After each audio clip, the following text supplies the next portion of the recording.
Crosstracks case management system. That is what we are talking about today. Are you using a case management system? What are you waiting for? If you don't use a case management system, you really need to look into implementing that into your business regimen. I've been at it with Crosstracks now a little over a year, and it's just been a game changer for my business. They are SOC 2 certified, SOC 2 Type 2 certified. If you don't know what that means, it means that their encryption system is second to none. And you have to go through a whole screening process to figure out if you can even qualify for that, and they have. So you know with certainty your data is being protected. I don't think there's another case management system out there that offers that same ability to have the SOC 2 Type 2 certification. As you guys know, I've been singing the praises of Crosstracks, and I really believe in this product, and I believe you should check it out.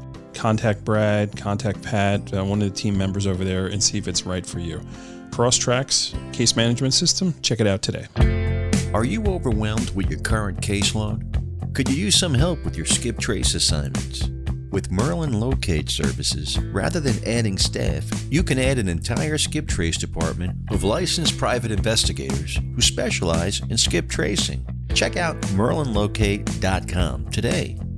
When you work with Merlin Locate Services, you bring on a valuable experience and trusted extension to your team. Welcome to PI Perspectives. We're in full conference highlight mode. Today, we welcome Ari Morse.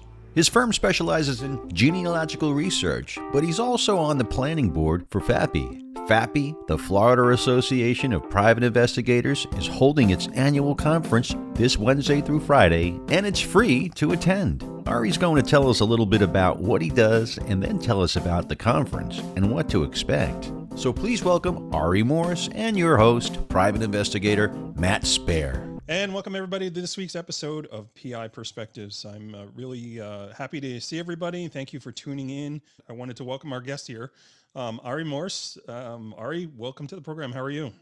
I am well. Thank you very much for having me. Yeah, thanks for jumping on. You are from Florida and New Jersey, and specifically, are you in Florida now or New Jersey? I'm located in Florida, licensed, and this is where we operate our business. So we're in Florida full time for the last, me personally, 21 years ago this week.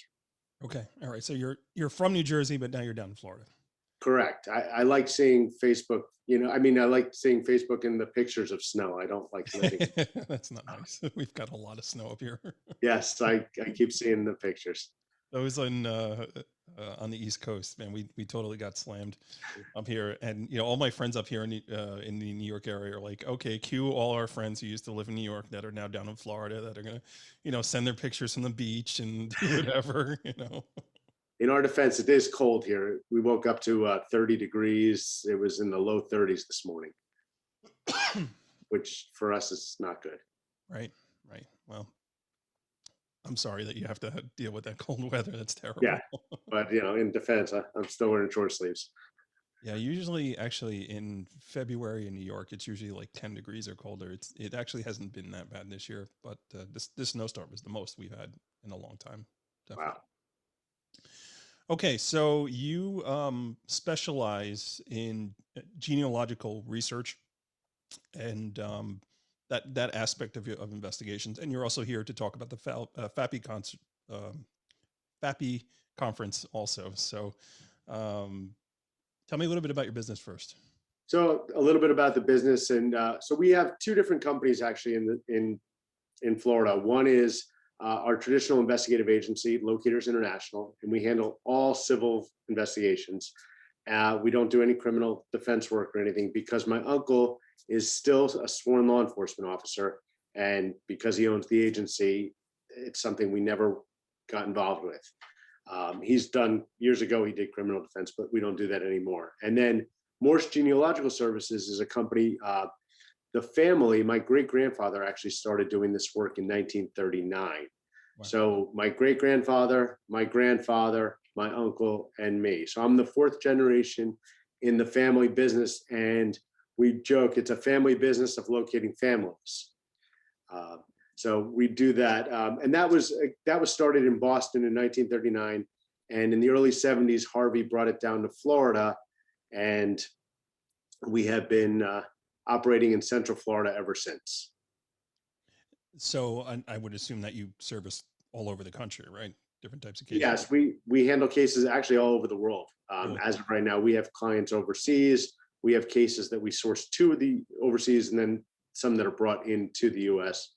So we work everywhere with the exception of Cuba and North Korea. But we do have approval from the government to work in Cuba. We've gone through that lengthy and arduous process to get approval. So North Korea is it. That's the only place we don't go. There you go. Something tells me you're okay. I'm perfectly content with that. Probably not much going on airship wise over there. I'm pretty sure the government pretty much takes everything. Yes, I would tend to lead to that same conclusion. Okay. That is fascinating. And I did hear you on PI Magazine recently. You talked to Jim Nanos, and I was really blown away by that, man. Like, just the legacy of your family it's impressive, man. It's really, really cool. I feel like your kids, are they destined to work in the business too, or no? Well, it's as a father, my reputation. We try to keep the reputation both as a legacy for my great grandfather, grandfather, uncle, but also I tell our clients I want to be able to get the phone call again, and I want my kids to be able to run the business if that's what they choose. Right. So both kids are pretty smart. So hopefully they'll decide to join the family business and probably take it to another level that we've never even thought possible. Right. No pressure though. Right. Right. Of course. That's cool. So, I mean, how do you start that type of work, that investigative work? Somebody comes to you, usually I guess it would be a surrogates matter, right? Somebody has passed away. Now we got to connect the dots for, I guess, to probate a will or figure out an estate, right? Correct. So in New York and New Jersey, you have a surrogates court. Most other places call it a traditional probate court. Probate, right. Okay. So yeah, so we would work on administration.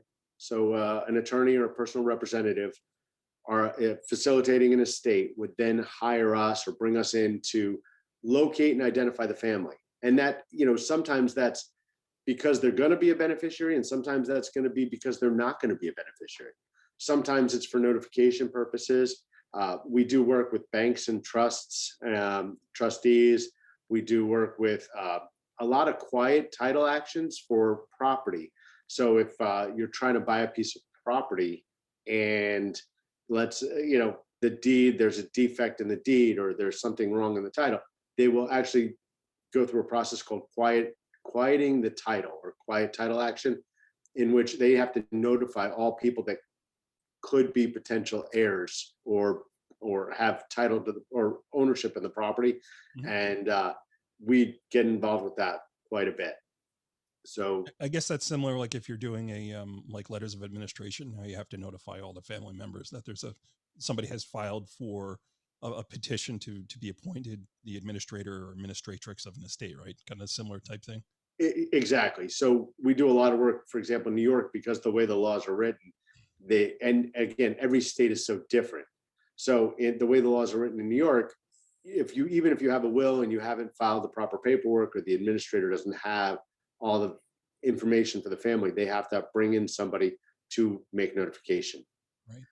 For example, I'm working on one in Florida that a gentleman left, and I don't know the circumstances. I'm just looking at the first thing, and basically he left no money to 5 of his children. But our client doesn't know where those 5 children are. So we are now hired to go find them. And it is a very, very, very common name. Those are always a challenge. Yes. So how do you structure the billing on that? Is it a flat thing or like a flat rate to do that? Or do you do like a per case basis? I know there's some people that do your type of work that base it on the amount of the estate as well. Is it tiered a different way? So the one thing that I think my great grandfather and my uncle, down to my uncle and I, we talked about is we don't like to pigeonhole attorneys most of the time. So we work a number of different ways, and we often find what's best to meet the circumstances. So we do have people that check courts, and we do contingent cases. So if we have a case, we locate the heirs. Heirs would sign an agreement with us. And oftentimes other investigators will send us those types of cases, Right. and we're able to, if permitted by law, offer them a fee incentive. Gotcha. Then there's also straight hourly rate. There's a domestic rate and international rate. And then we do also do flat fees, depending on the case. More often than not, it's we lean toward contingency or hourly, because we find the most fair. Right. Flat fees are great, but either I'm going to get stuck or my client's going to get stuck at the end of the day with the amount of time. Not going to be happy, right? You don't want that. And So have you been involved at all with the Zadruga Fund and I guess connecting the dots with regards to 9/11 and next of kin in that fund? we have during the not, Probate? not to my knowledge. We haven't done many cases regarding 9/11.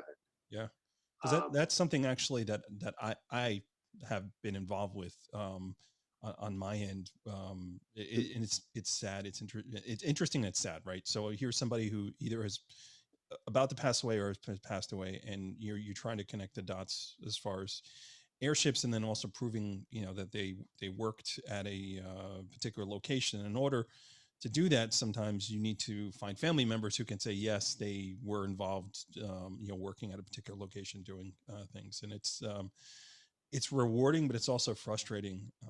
I know I was able to track down somebody one point who was they were divorced, and this poor guy was weeks away from expiring, and she wouldn't sign anything.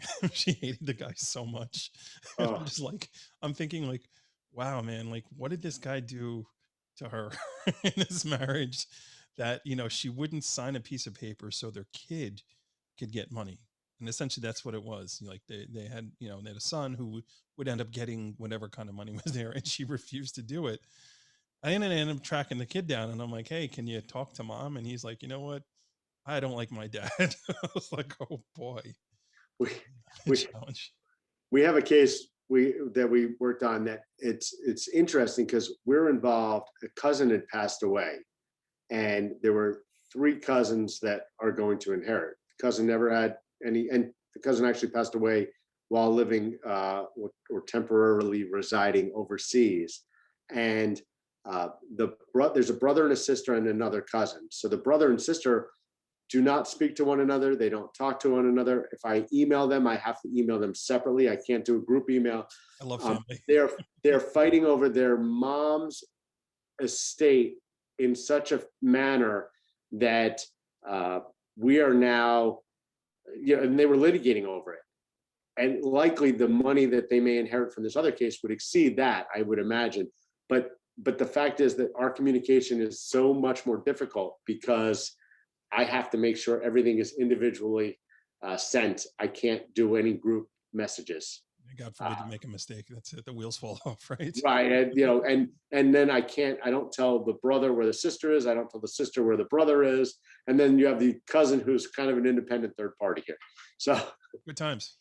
Oh, it's, we don't get to select our family. Yeah, exactly. So. It is what it is, man. So tell me a case, if you can, something that turned out a little bit different than you thought it might at the end, that you came in one way thinking it was going to go, and it completely took a right turn.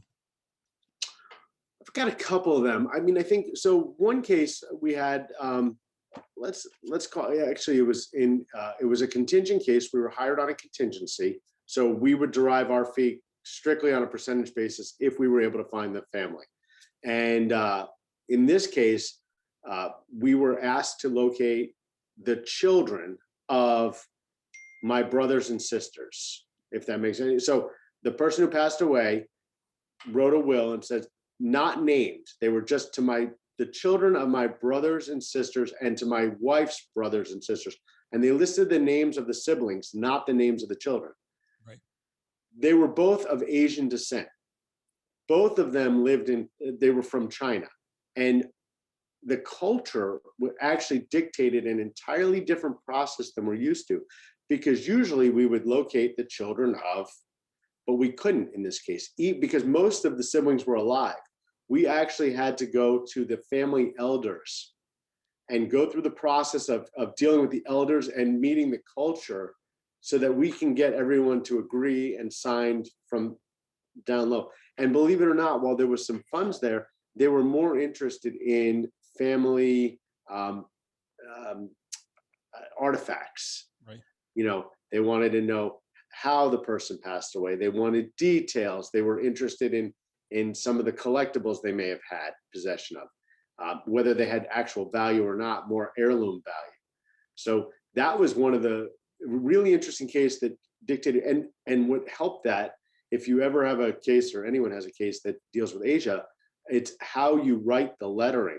So it was typed out in the name, but then it was also written in Mandarin or Cantonese that was written out.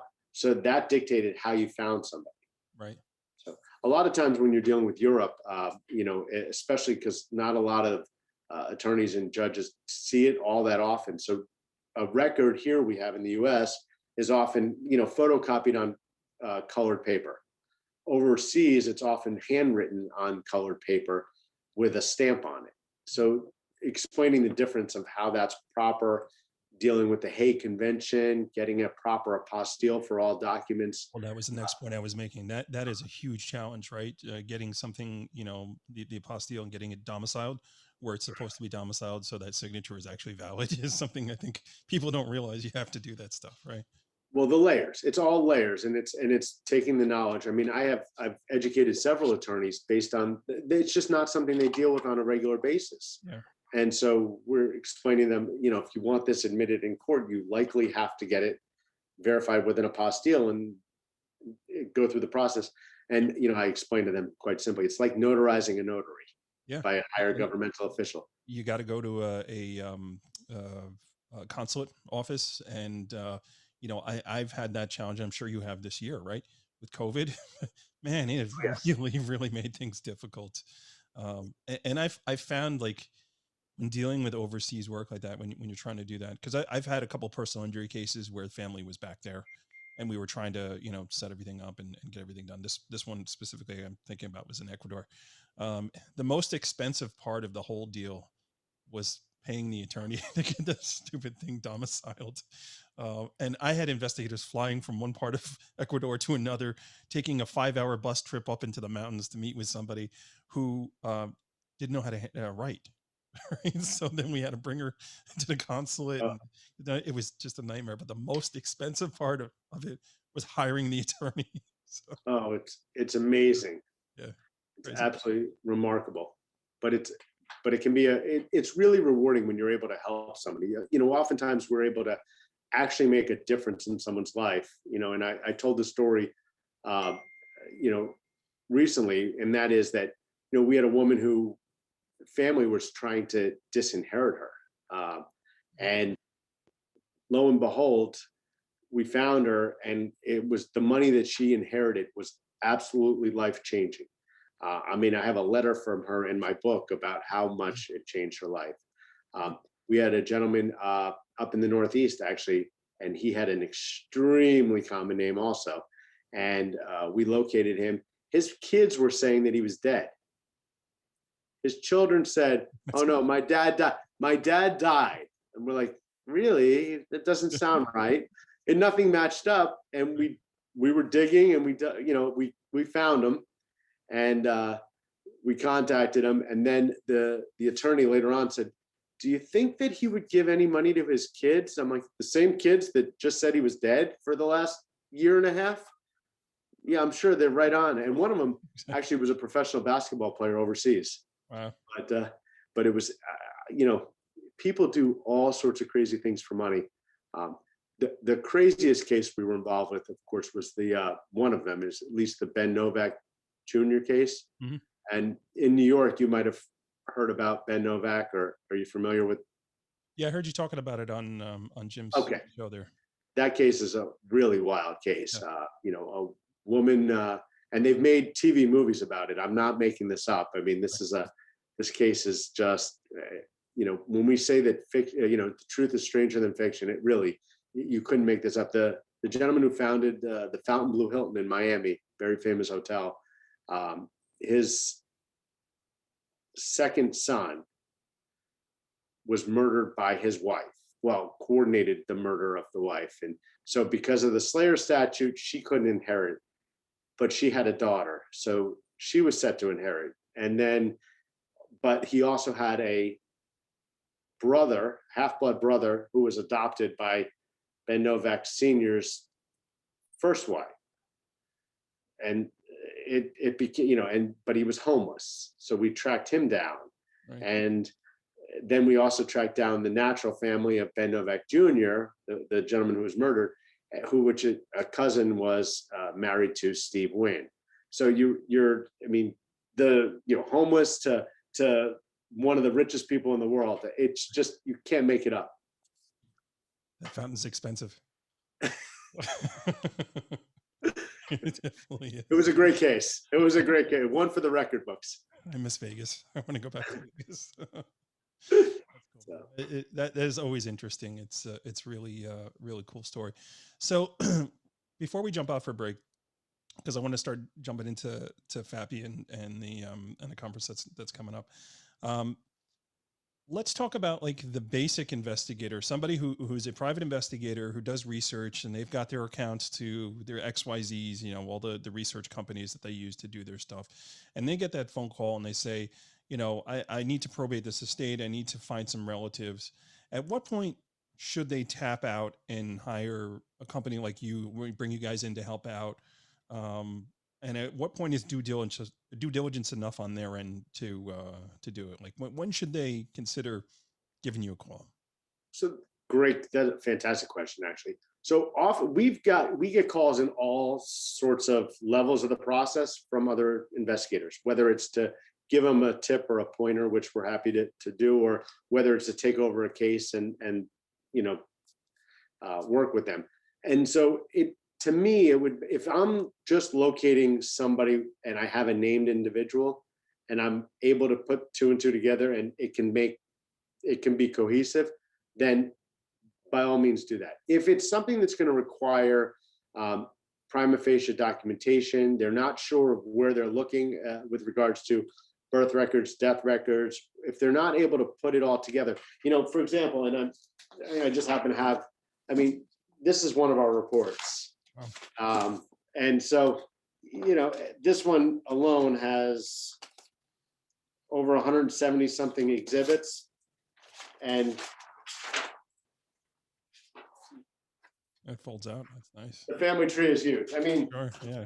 But we do it. I'm just for demonstration purposes. That's one of our standard reports.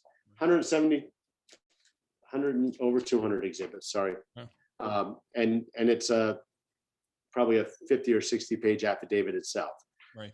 Depending on the size of the family, because the organization and everything else, we're accustomed to that. Right. So here's another question, because obviously the work that you do it's amazing, and there's a certain quality level to it.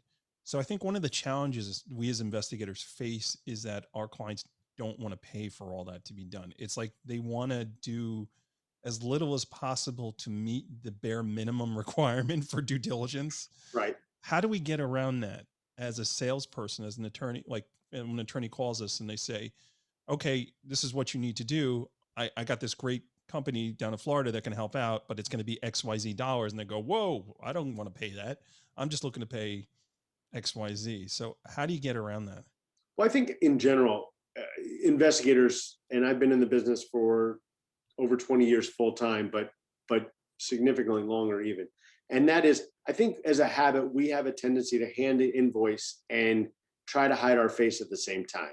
Kind of a. No, you're right. Never apologize for your rate. Yep. And so I think that the first thing we have to do, and kind of leads into what we're going to be talking about with FAPI in a minute, and that is that our goal is to better the profession. That's, I see it in totality. How can we leave the profession better than when we came here? And one of those is with the confidence to know that there is a value that I'm worth. There's a value that all the investigators are worth, and that we need to, and I'm not, whatever that value is, each investigator gets to set their own fees and expenses and costs. But I think that the one thing that we need to do is explain to our clients look, we can certainly do this and try to take a shortcut. But I'm going to tell you right now, in our affidavit that we're going to fill out, it's going to have the items that you're missing, the glaring opportunities. This is what we didn't do. This is what we didn't do. This is what we didn't do. And just as an example, I had a case overseas recently where they asked me if an expatriate passed away, and there was an account, and they said, did he have any children in this country? And through our resources and networking and through our relationships, we have a wonderful resource in that country who said, we do not see any statistical document that shows that he fathered any children. Great. However, the informant on the death certificate has 2 children, one of them with a named father, one without a named father. And I reported that back, and they said, well, we need to find out if we do additional research to see if that's his child. I said, I'm happy to conduct that, but we need to do it the right way. And of course, it's an additional cost. Well, my client doesn't want to spend any money. Well, I'd love to be able to do it for you without charging you additional fees, but I can't. Right. We have to be confident in, if you want it done right, here's my letter states, there is a possibility that the second child could be, there's no proof that it is, and there's no proof that it isn't, but we need to do it the right way. And I think that we can't take shortcuts. You can't do things half. You have to do them the right way, especially where we're concerned, because we can never prove a negative, but we do the best prima facie documents, evidence. We use sources. I have somebody in Salt Lake City we work with regularly. So that's definitely something we want to make sure is done properly. Right. Okay. So we're going to jump out here and take a quick break. And when we come back, we're going to talk about the conference, which is right around the corner. In fact, at the time of this airing, it's actually at the end of the week. So we'll give you all the details on how you all could sign up for this thing, and it's free. So why would you not want to do that? And it's pretty amazing. So everybody sit tight, and we will be right back. PI Perspectives. Today, I want to talk to you about the Investigator's Toolbox. Many of the folks who listen to this program actually have already signed up and have joined this online community for investigators and the investigative community. It's a place to go for networking. It's a place to go for continuing education, watching webinars, doing your continuing education credit. It's a place also to read up on the latest trends in the industry, stay on top of all the news articles. It's actually supported by some really, really great businesses that support our industry. They're offering discounts and benefits actually for your membership. And then the OSINT catalog. We got a huge OSINT catalog that you can make your own private library. You essentially pick and choose what you want to be in your library, however you do your research. Check it out today. It's www.investigators-toolbox.com. Listeners of the show, if you use the code PIP 201836, you'll save an extra 20%. Investigators-toolbox.com. Go check it out today. PI Perspectives. Scope Now has been a big time sponsor of this program for quite some time, and I just love their service. I've been using them since the beginning. I'm one of their beta customers, and it's been so awesome to see them grow into the business that they are today, and just how they just keep reinventing themselves and pushing themselves to get more and more information. What it comes down to is Scope Now is a tool that you definitely need to use if you do social media investigations, any internet research, and really spending less time digging around and looking for information. I think it's one of the best points of how Scope Now can help you. Their AI platform, their analytics are amazing. You really get an idea of what you need.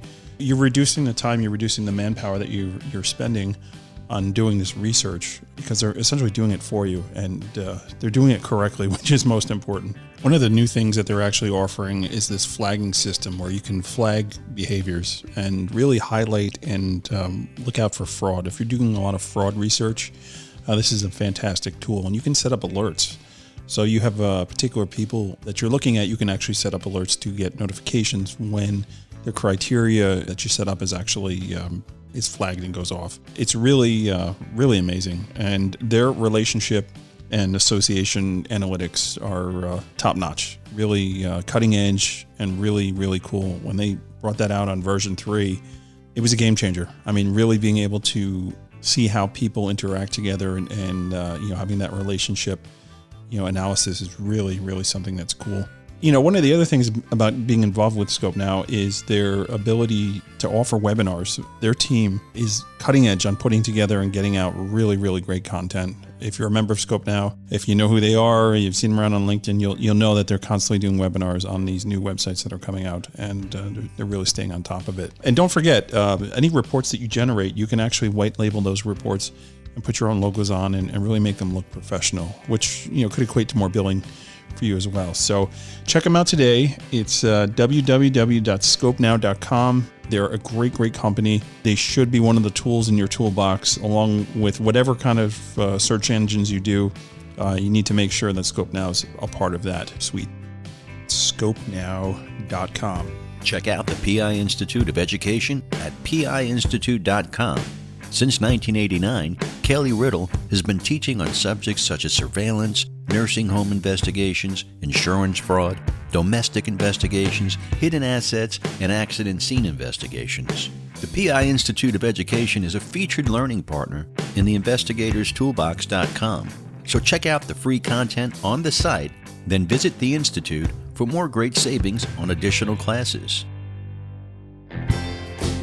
Congrats to show guest Chris Salgado. Chris dons the latest cover of PI Magazine and highlights Cyberpol. The issue's available today.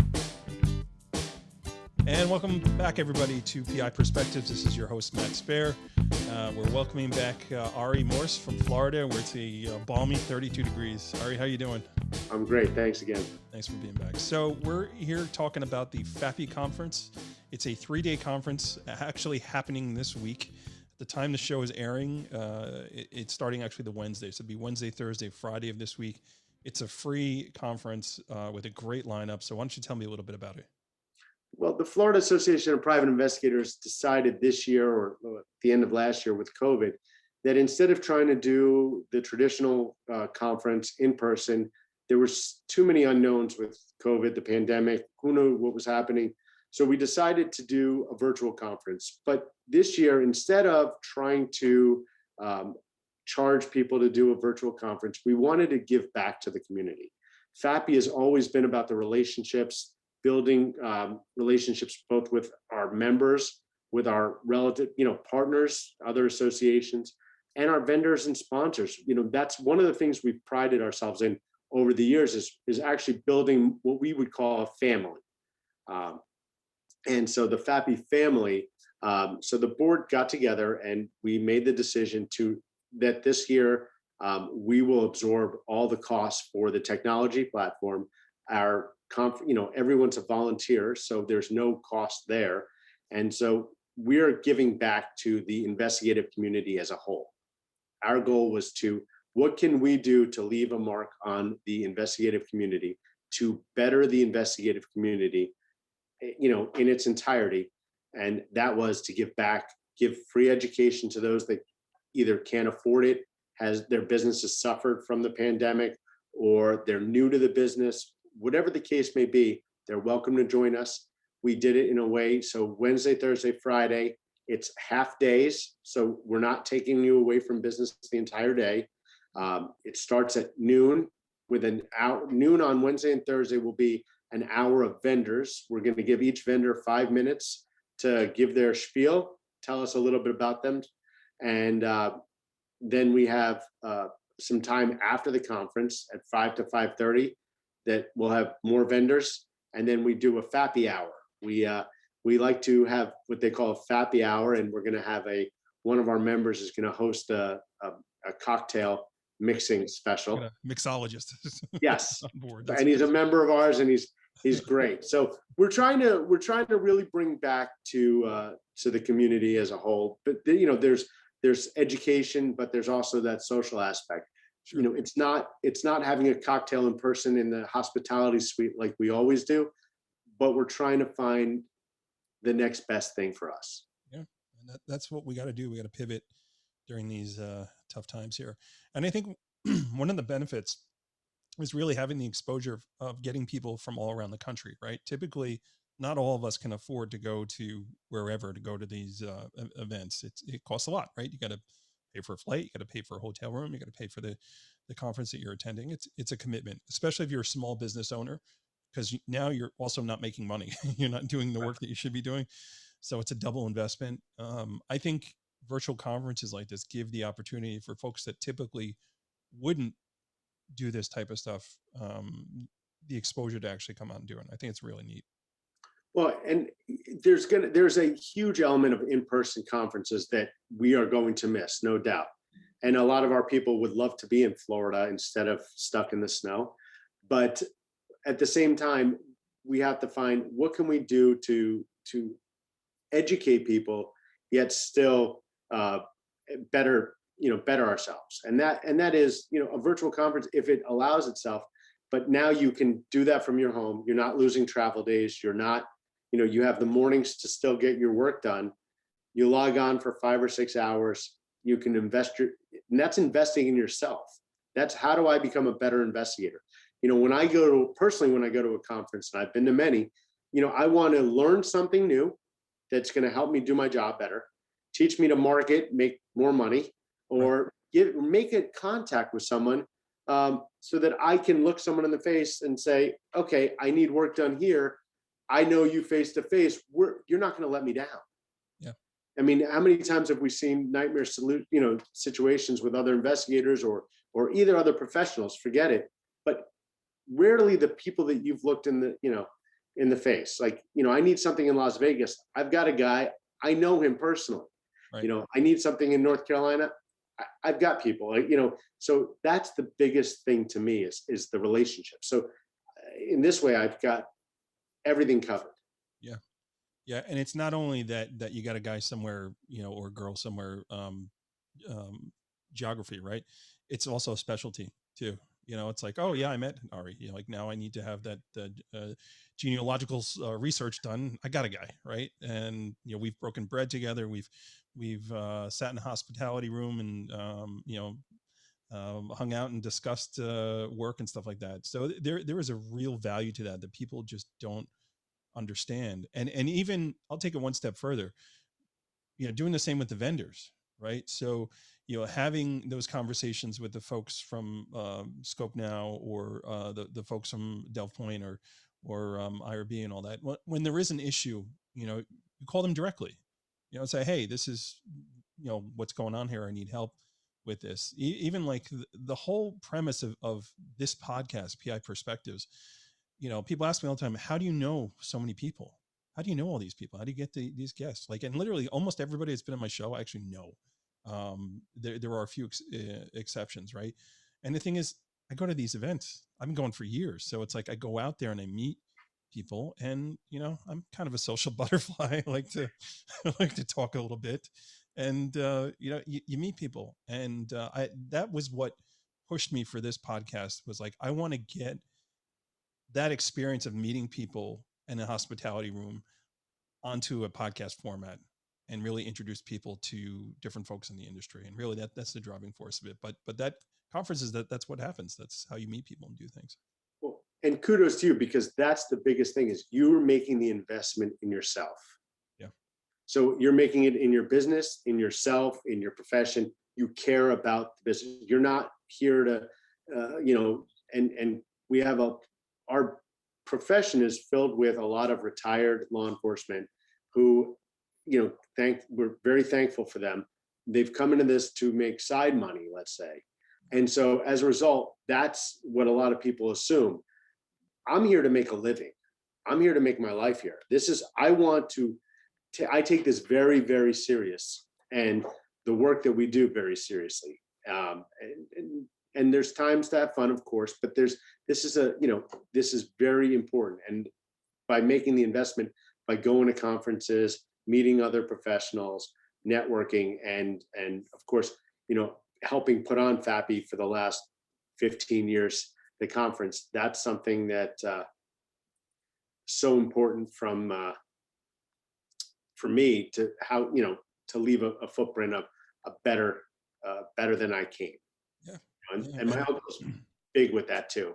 Yeah. So So, and and I've never been to any of those conferences. I mean, I've seen it in PI magazine and all that, and I never got to the point where it's like, okay, now it's time to go to these things. Like I just started doing that a year or two ago to expand it to the regular, like, I had my regular conferences that I would go to, but with the investigators toolbox and the PI perspectives and all this other stuff, it's okay, now I got to really start going to all the conferences. I told my wife, like, be prepared. I'm going to be traveling, hold down the fort. And then COVID hits. of uh, course. but now, like, we have the opportunity to do these virtual things, which, I've attended. Colorado Association had a great one. Something was going on in California for new investigators, like they were doing a training.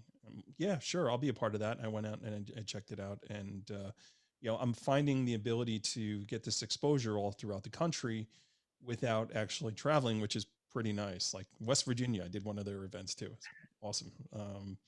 So it's really it's cool to have that benefit. I mean, in person is always going to be 100 times better. In fact, I was talking to somebody recently about osmosis. I go to osmosis every year, and we were doing a podcast interview, and I found out, like, I'm a musician, this guy's a musician, and they were talking about three other people that were musicians. I was like, when we go out to San Diego, we all need to bring our equipment and let's have a jam session. That'd And be fun. he didn't say no. So it's like, it may actually happen. That's great. Yeah. So we'll see. To be continued, San Diego in October, I think. Oh, wow. So we'll see what happens. So why don't you tell me a little bit about the speakers? Who's actually involved, and what type of program do you guys have? Okay, absolutely. So we're really, I got to say, we're really lucky. We have personal relationships with some great people who have agreed to speak. For example, Wednesday, we only have two speakers in addition to our vendors, and that is John Hoda. And John's going to speak about marketing your business. Yep. And then Michelle Stewart, who's name dropper there, but Yeah. she's a phenomenal human being, a personal friend. Yep. And every time, and I've heard her speak numerous times, but every time she speaks, I learn something. Very smart person. Yeah. Oh, Both are prior guests to the show, by the way. okay. John is a dear friend of mine. Right. We're like podcast buddies. We have these conversations of like, all right, who you having on your show? What are you doing? Like, yeah, John has mentored me. He definitely has. I think he puts out a video on how to take witness statements, which I have featured in Investigator's Toolbox, actually. And he updated it for the 2020 version of how to do it online. It's probably one of the best trainings I've seen for statement taking out there for personal injury cases. I mean, really, really in depth, and well worth a listen. Anytime Hoda speaks, it's worth listening, because he is just a stalwart in the industry, a really, really good guy. And Michelle, man, she just knows her stuff. She's really, really competent. And if you can't glean something from her, you're not paying attention. So Yeah. those are two great speakers. Definitely. So, I mean, who else we got? And so that's Wednesday alone. If that doesn't knock your socks off, I'm not sure anything else will. Judge Bob LeBlanc, who's going to talk about testifying in the digital age, which we're applying now. That's going to be Thursday. So on Thursday, we have Judge LeBlanc, who will be talking about, testifying. Again, very relevant, very necessary, how to prepare yourself, the whole 9 yards. Then you're going to have Michael Graziano, the digital investigations and the benefit of a forensic examiner. Dave Robinson's going to be talking about executive protection and situational awareness. And then the last speaker on Thursday is Bill Tobin, who is talking about forensic metallurgy. You were worried about speaking genealogy before. Yeah. Metallurgy, that's the new one today. Forensic metallurgy and material science, and how it can help attorneys in their cases. Right. And of course, if it can help attorneys, obviously helping investigators. So that's Thursday. And then Friday is going to be, we're opening up with our director of the Division of Licensing for the state of Florida, Steve Herm. He'll talk about licensing, the division update, if there's any pending legislation. While it may not hit everybody outside of Florida, it's good to know how Florida does licensing and how Florida handles issues. Like lately, we've been dealing with is Casey Anthony actually going to get a PI license? She How opened dare a you talk company. about her, sir? How dare What? you? What? How dare you mention that name on this program? Well, It's a no. hot topic. It definitely is. And I read that and I started laughing. I was like, yeah, really? Okay. If you take a look at it, it's like all she is just the person to accept service. Really, Well, to make a long story short, I've actually been on the phone with the Division of Licensing. I actually serve on the Private Investigative Recovery Security Advisory Council for the state of Florida. Yeah. And I've actually talked to them and said, has she applied for a license? What does it look like? And everything. And there's no application right now. She can do a public records check just like anybody, but she can't write a report or opine. No. So anyway, it's a whole lot of nothing. And, what? It's a whole lot of nothing. Somebody Correct. wants to Correct.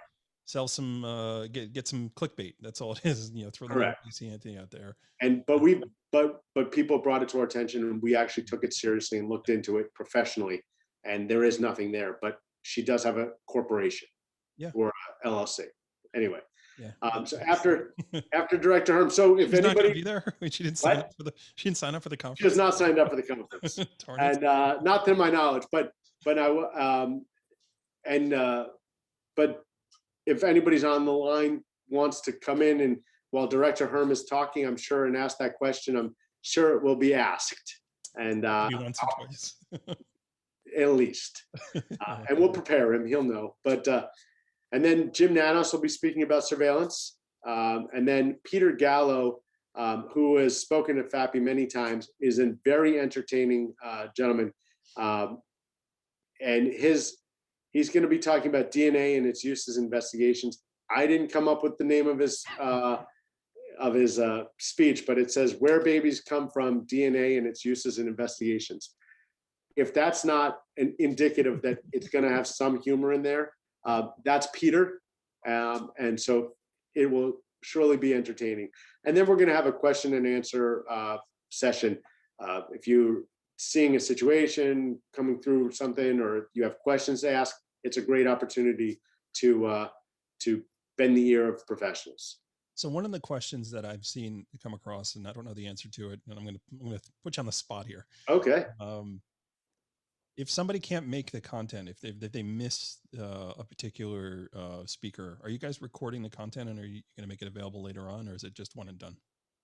As of right now, we are planning on recording it, but no final decision has been made as to what is going to look like in the future. It's better to be there, right? Be there, be square. I would highly recommend it, and because you get the interaction still.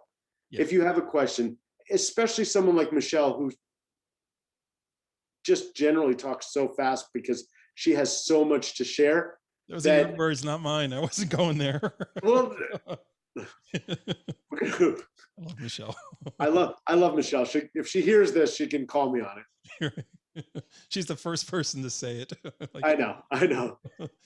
We had a nice conversation before we put her on the show about slow down, lady. People want to hear everything. She's got so much good knowledge. Even I went to go talk to a couple of professionals locally to me, and I said, "Okay, Michelle, I have a question." And 30 minutes later, with here's what you need to take the conversation. She's just such a wealth of information. And she's so smart, and she's on top of all social media technology to know where the pitfalls are. So she's brilliant. So. Right. Okay, so we're going to wind down over here. Why don't you tell folks how they can sign up for this great event, which at the time you guys are listening to this, it's going to be on Wednesday. So how do you sign up? myfappy.org, myfapi.org. Right on the front page, the front screen is going to have a registration button. There's no cost to register. You register, you'll get an email with the schedule, and then then you'll eventually get the Zoom links. So that's the best way. And then all I'll say, if I may, we have a lot of affiliations. We're very friendly with a lot of associations. We're very proud of, and we do have a great vendor network set up too. So we're trying to really give back. So please attend, but more than anything, also support the vendors. The more we support Investigators Toolbox and the database companies and things, the better they help us do our job, the more professional we are, and better we grow. Yeah, and I really, as a sponsor, I actually wanted to thank you guys for giving us the opportunity for exposure and not asking for a check. That I was so impressed when I had those conversations about, do I want to be involved with this? Because it is a challenge for vendors during this time too, not just investigators. Everybody on the industry in a whole has taken it on the chin. So being able to have that exposure to, I'm sure is going to be a very well attended event without having to pony up on the spot, I thought was really, really awesome. And thank you, sir. I appreciate that. Well, thank you. And we're also going to be, the one thing we will be doing is offering some membership specials. So people that want to join that are not from Florida can join as associates from Florida. They can join as full members. And the only variety really is voting rights. But we're, again, that's aside, we're really just trying to give back. And, we're very, very trying to help everybody out, Yeah, we'll be giving away a couple memberships to Investigators Toolbox as well. So give you some swag. You can't have a conference without swag. So there'll be appreciate that. There'll be a couple of free memberships to that, and I leave that in your hands, sir, to give those away. But that'll probably be Friday morning before the Friday sessions. We're gonna actually do an open vendor time where we can do some raffles and everything else. We talked about it last night about finalizing some of that. So sure. We're still working on it, and it's going to be exciting. Sure. Awesome. Real quickly, give me your contact information if folks want to get a hold of you personally for the genealogical stuff. That's right, Jim. I got it right. Yes. Thank you. So personally, findanheir.com, FINDANHEIR.com. You can email me. My best email is usually ARI@probate.com.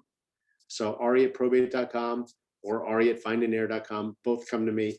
And my office telephone is 386-760-5000, extension 1113. And that's right to me. Awesome. Ari, thank you so much. It was great having you on. Thank you. I'm sure we'll have you back on again at some point, non-conference related. You're a good, easy chat, and I definitely learned a lot about what you do, and that's really the spirit of why we do this show, right? Learn from folks in our industry what they do and what their specialty is. So thank you, everybody, for tuning in, and we'll catch everybody on the next show. Take care. Thanks to Ari for jumping on the program. If you need help with any genealogical research, consider giving him a call. Have you registered for FAPPY conference yet?